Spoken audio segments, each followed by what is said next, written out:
Relai app review. Let's get started. So Relai is a Swiss-based non-custodial Bitcoin app launched in 2019.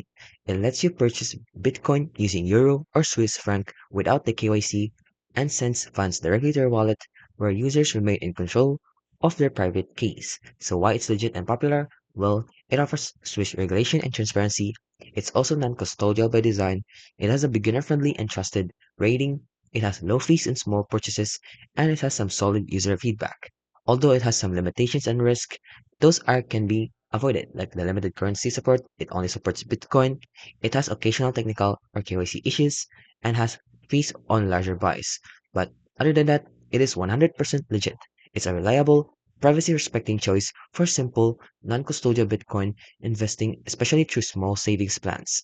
Its Swiss licensing and transparency and strong user reviews reinforce the trust. However, it's not perfect and it focuses solely on Bitcoin, which is focuses on solely and charges noticeably fees over £100 per month. So if you want to use it, take advantage of it, but it's legit. It's not a scam.